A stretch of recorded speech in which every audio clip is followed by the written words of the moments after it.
I see a little silhouette of a man. Scaramouche, Scaramouche. Galileo. Rock and roll had rules. By the early 1970s, everyone knew them. Songs needed a clear structure, a catchy chorus, a guitar solo you could hum on the way home. Rock was loud, rebellious, and predictable, and that predictability was exactly what made it safe. Then Queen decided to break it. Not by accident, not by experimentation gone wrong, but deliberately. One song arrived that didn't sound like rock, didn't behave like rock, and didn't even seem to care if it would survive on the radio. No chorus, no single genre, no clear story anyone could explain in one sentence. And yet, it would go on to prove something no band had proven before. That Queen was never just a rock and roll band. This wasn't a moment of evolution, it was confrontation, a direct challenge to everything the industry believed about what music should be, how long it should last, and who was allowed to bend the rules. At the center of it all stood Bohemian Rhapsody, a song that sounded like nothing else on the charts and made no effort to explain itself. Most people know it as a classic. Very few stopped to ask why it was so dangerous when it first appeared. Because when that song was released, it wasn't trying to win over rock fans. It was trying to escape the idea of rock entirely. And once it did, there was no going back. Before we continue, if you love the stories of Freddie Mercury and Queen and want to help keep his legacy alive, subscribe to this channel, like, and share. Mama just killed a man. To understand why this song mattered so much, you have to understand the world it was released into.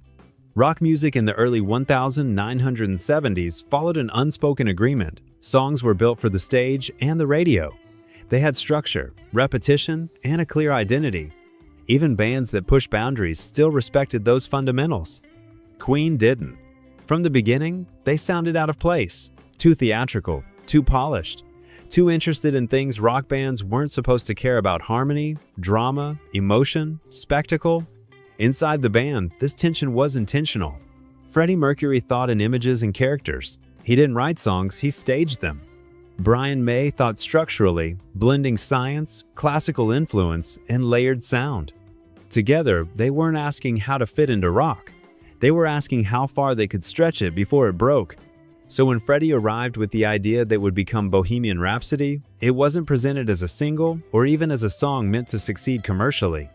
It was presented as a statement, a piece that changed shape, that moved between moods, that refused to explain itself. Most bands would have edited it down. Queen didn't, because they weren't trying to follow the rules. They were trying to see what happened when the rules stopped mattering.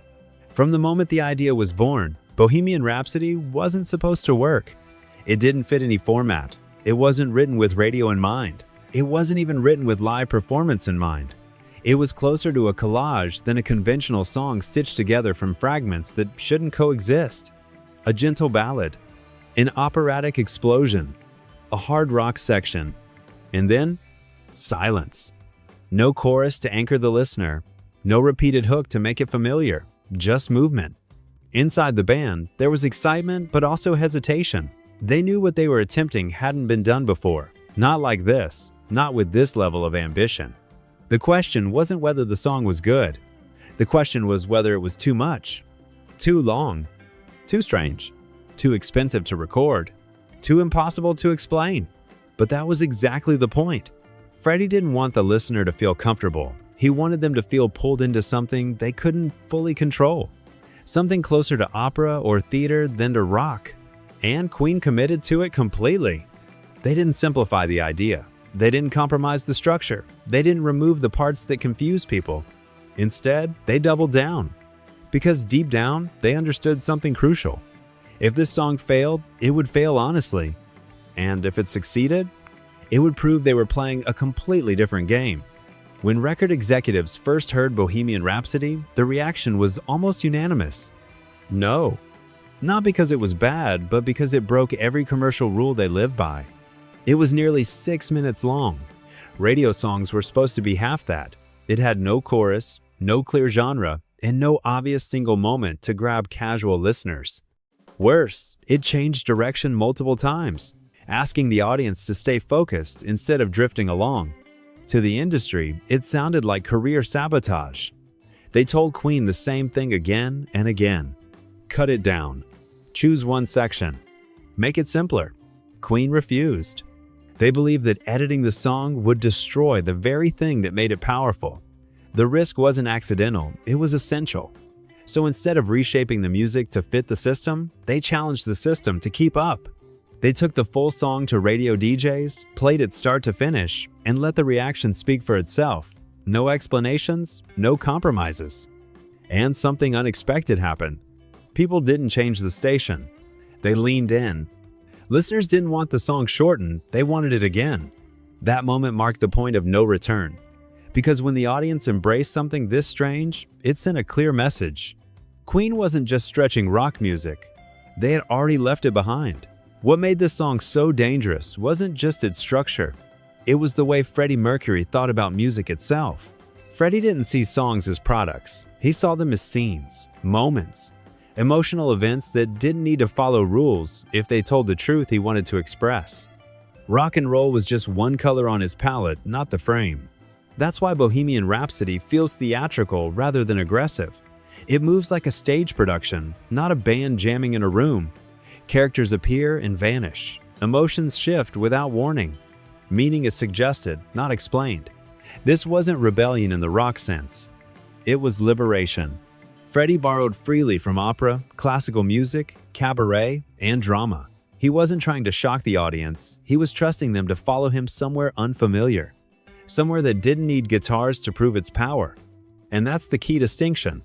Most rock bands tried to sound bigger by being louder. Freddie made Queen bigger by being stranger. Bohemian Rhapsody didn't ask permission to exist. It didn't wait for approval. It arrived fully formed, daring listeners to keep up. And once you see it that way, something becomes clear. This wasn't a rock song with unusual elements. It was a piece of theater that happened to use electric guitars. To make Freddie's vision real, Queen had to treat the studio itself as part of the band. This wasn't about capturing a performance, it was about constructing one. Layer by layer, they built something no rock group had attempted at this scale. Vocals stacked on top of vocals, harmonies multiplied until they stopped sounding human and started sounding orchestral. Tape machines pushed to their limits, rewound and reused until the studio felt less like a room and more like a machine designed to bend reality. At the center of this was Brian May, not just as a guitarist, but as an architect of sound. Every guitar line was precise, every harmony was calculated. Nothing was accidental. Even the chaos was planned. And then there was Roger Taylor, whose high-register vocals helped turn the operatic section into something almost unreal. The band wasn't playing rock anymore, they were assembling it. This approach was expensive, time-consuming, and risky. Studios weren't built for this kind of ambition. Rock albums were meant to be efficient. Queen chose excess. Because they weren't chasing a hit. They were chasing something that hadn't existed before. By the time the song was finished, it didn't resemble anything that could be labeled easily. It wasn't rock, it wasn't opera, it wasn't pop. It was its own category.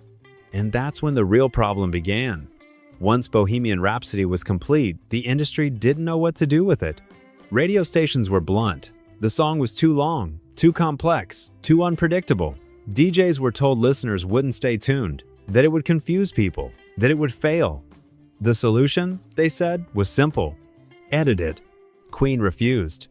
They understood that shortening the song wouldn't just trim it, it would destroy it. The power of Bohemian Rhapsody came from its journey. Remove any section and the entire experience collapsed. So instead of negotiating, they bypassed the system. They played the full song to DJs who were willing to listen.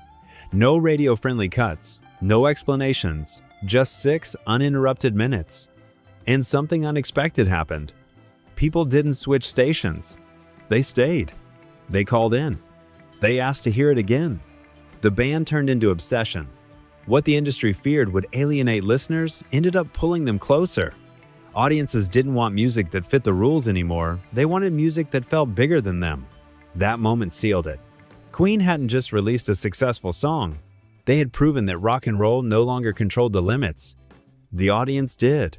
What happened next surprised even Queen. Listeners didn't just accept the song, they learned it.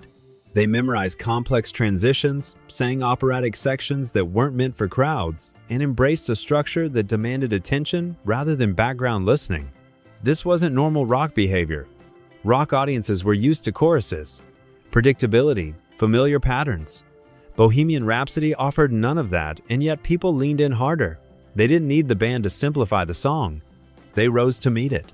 For the first time, the audience wasn't being guided. They were participating. That shift mattered. It meant music no longer had to be reduced to survive. It could be complex, theatrical, and emotionally demanding, and still connect at a massive scale. Queen realized something crucial in that moment. They weren't just changing what a band could do. They were changing what listeners expected. After Bohemian Rhapsody, audiences didn't want less. They wanted more layers, more risk, more imagination.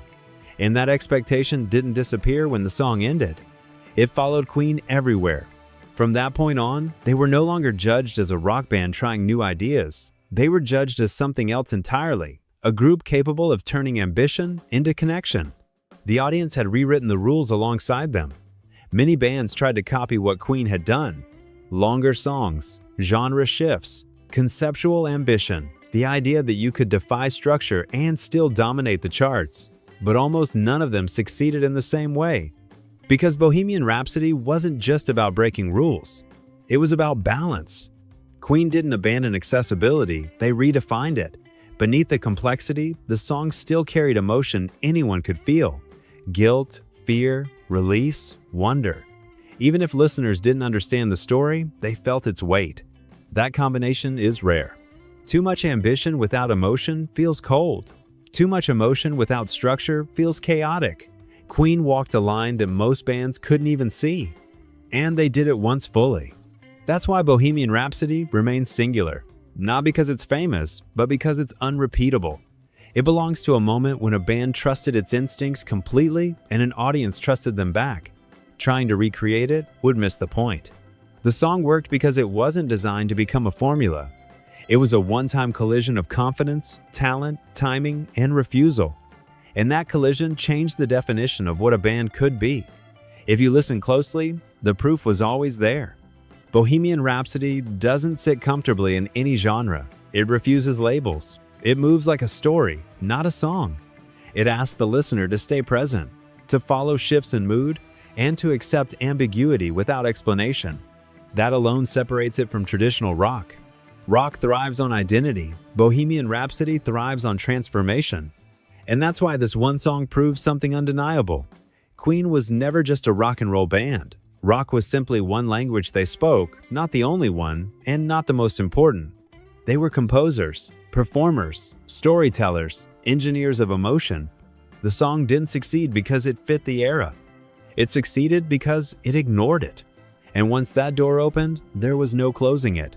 Queen could move anywhere after that, across styles, across decades, across expectations, because they had already proven they didn't belong inside a box. The evidence wasn't hidden in the charts or the sales numbers.